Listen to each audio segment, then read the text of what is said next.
देखो, अब आपको यहाँ पे जो डेरिवेशन होगा उसका नाम है कूलाम का नियम। ठीक है, तो कूलाम को नियम को पढ़ने के लिए मुझे आवेश का अध्ययन होना बहुत जरूरी है। किसका? आवेश। आवेश कैसे होने चाहिए? स्थिर होने चाहिए। तो कूलाम ने अपने शब्दों में क्या कहा था कि इन्होंने जो नियम बताया था वो 1785 में बताया था। ठीक है, इन्होंने बताया कि आवेशों के संबंध में इन्होंने एक नियम प्रस्तुत किया है जिसे हम क्या कहते हैं? कूलाम का नियम कहते हैं। तो इन्होंने यही नियम प्रतिपादित किया था जिसका नाम कूलाम है। तो इन्होंने किस बेस पे नियम उत्पत्ति की थी? तो यहाँ पे आवेश इन्होंने लिए कितने? 2 आवेश लिए। ये हमारे पास 2 आवेश है। ठीक है, इनके बीच की दूरी कितनी होती? r दूरी को ले लीजिए। एक आवेश का नाम Q1 है और एक आवेश हमारे पास Q2। ठीक है, इनके मध्य में फोर्स कार्य कर रहा है। क्या फोर्स लग रहा है? अब ये जो फोर्स लग रहा है तो ये डिफिनेशन कहा गया था कि किन्हीं भी स्थिर आवेशों का यहाँ पर अध्ययन किया जाएगा। तो वहां पर इन्होंने कूलाम में एक नियम प्रस्तुत किया था जिसका नाम इन्होंने रख दिया कूलाम का नियम। ठीक है, तो इसकी उत्पत्ति करते हैं। उत्पत्ति में क्या करते हैं कि आवेश कैसे होने चाहिए? स्थिर होने चाहिए। तो कूलाम के नियमानुसार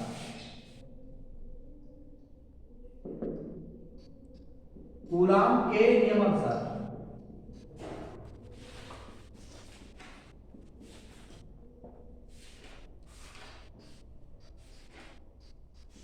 तो कूलाम के नियम से इसकी डिफिनेशन क्या होती है? इसकी डिफिनेशन होती है किन्हीं 2 स्थिर आवेशों के मध्य में, तो इसे लिखेंगे किन्हीं 2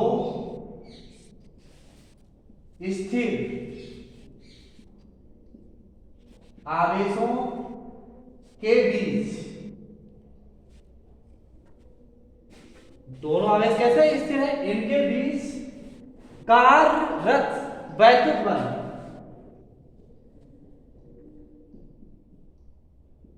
कार्यरत वैद्युत बल इन्हीं आवेशों के गुणनफल के अनुपाती, इन्हीं आवेशों के गुणनफल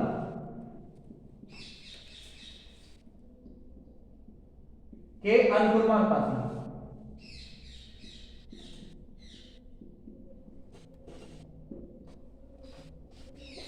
और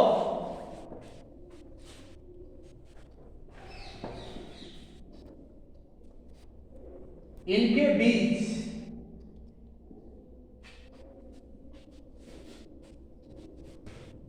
की दूरी r के वर्ग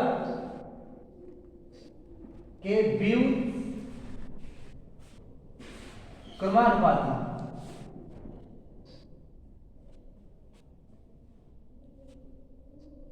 होता है। तो ये इनकी भाषा थी कि इन्हीं 2 स्थिर आवेशों के बीच कार्यरत वैद्युत बल इन्हीं आवेशों के गुणनफल के अनुक्रमानुपाती और इनके बीच की जो दूरी है r उसके वर्ग के व्युत्क्रमानुपाती होता है। ये कूलाम ने अपने नियम में बात बताई थी, यही इन्होंने अपने संबंध में कहा था। तो ये इनका डिफिनेशन है। तो इसके डेरिवेशन करने के लिए जब प्रूव करते हैं तो इन्होंने भाषा में क्या कहा? कार्यरत वैद्युत बल जो है यानी वैद्युत बल या किसके समानुपाती? Q1 और Q2। Q1 Q2 2 आवेश स्थिर है, इनके अनुक्रमानुपाती है। ठीक है, तथा दूसरी बात कह रहा है कि इनके बीच की दूरी है, तो यही वाला फोर्स इनके बीच की दूरी r के वर्ग के व्युत्क्रमानुपाती। व्युत्क्रम का अर्थ होता है प्रक्रम यानी 1/। ठीक है, r²। तो ये हमारे पास 2 बातें होती है। ठीक है, दोनों बिंदुओं को मिलाकर लिखने पर, दोनों बिंदुओं को मिलाकर लिखने पर,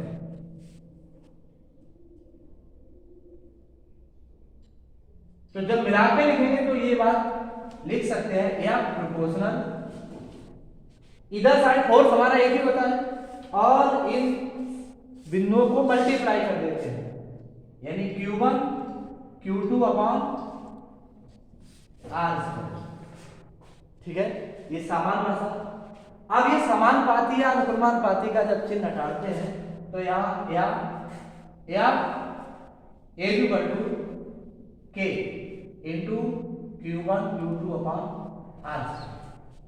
ठीक है, के प्रयोगों के आधार पर इसकी वैल्यू कितनी लेगी? 12/4 इंटू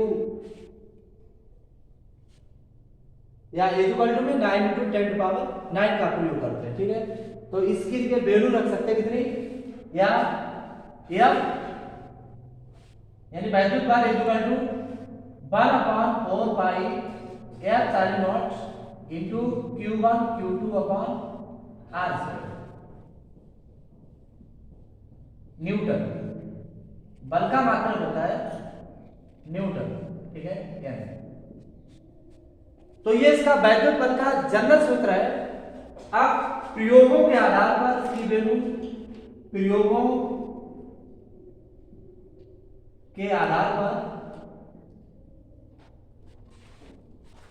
K इक्वल टू, के माध्यम है, परावैद्युत माध्यम, तो इसकी वैल्यू कितनी होती?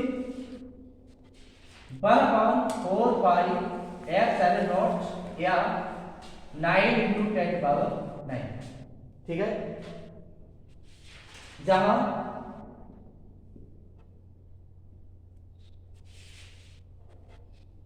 एफ साइन 0 एक निर्वात की वैद्युत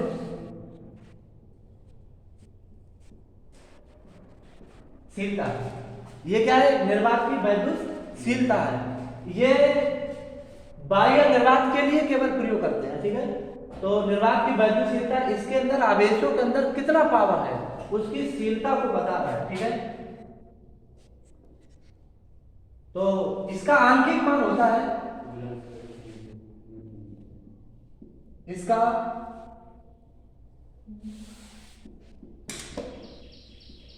आंकिक मान epsilon naught equal to 8.95 into 10⁻−12।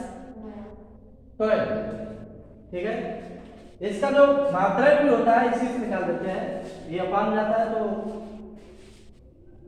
Coulomb square प्रति न्यूटन मीटर स्क्वायर, ये इसका मात्रक है। ठीक है, तो प्रयोगों के आधार पर इन्होंने ये मान निकाला। अब इसके बाद हम इसकी वैल्यू को प्रयोग कर सकते हैं। ठीक है, तो ये जनरल सूत्र हमारा क्या रहेगा? स्थिर आवेशों के बीच वैद्युत बल का ये व्यापक सूत्र है। ठीक है, यही कूलम के नियम का व्यापक सूत्र है। तो अब इसकी विमा भी ज्ञात कर सकते हैं। पूछा जाता है निर्वात की वैद्युतशीलता का मात्रक, तो ये है कूलम स्क्वायर प्रति न्यूटन मीटर स्क्वायर। और इसकी विमा कैसे निकालते हैं?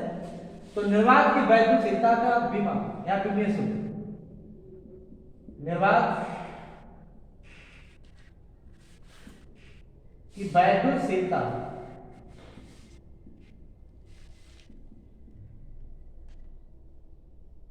का विमीय सूत्र,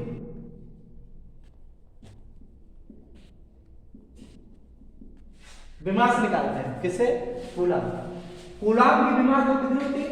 आवेश की होती है TA। कितनी होती? TA। न्यूटन फोर्स की विमा पहले निकाल चुके हैं, कितनी होती? M/L/T-2 इंटू मीटर विमा कितनी होती? M। इनको मिलाते हैं, M पहले लिखा जाता है, मास की विमा है, तो इसको ऊपर ले जाएंगे तो M की पावर -1 हो जाएगी। L कितना? 1 और 2 3 हो गया, ये ऊपर जाना है तो L-3 हो गया। और T मेरे पास कितना सिंगल है, ये नीचे डबल है, ऊपर जाने प्लस हो गया T यहाँ पे सॉरी स्क्वायर है, क्या है यहाँ पे स्क्वायर है, तो स्क्वायर का अर्थ यहाँ पे टी कितना है डबल है, तो टी स्क्वायर कितना हो गया टी की पावर 4 हो गया और बचा a2 पावर a पर भी चलेगी तो यहाँ पे कितना हो गया a2।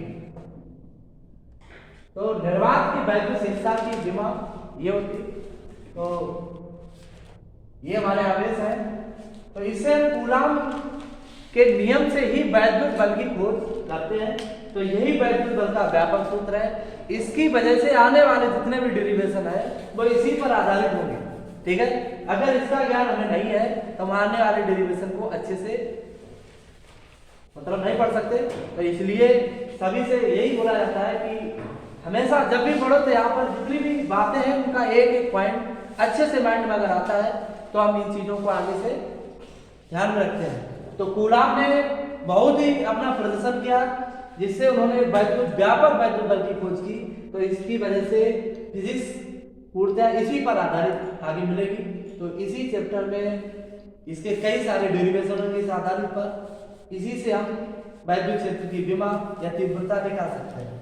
तो इसलिए आपको इस चैनल को सब्सक्राइब कर दीजिए और आप लोग इसी चैनल को लाइक भी कर दो जिससे आने वाले वीडियो सभी आपके मोबाइल चैनल पे पहुंचते रहे, जिससे आप लोग इसे पढ़ सकते हैं, ठीक है। तो लाइक करना बहुत जरूरी है जिससे हम लोगों को भी फायदा हो सके। Thank you.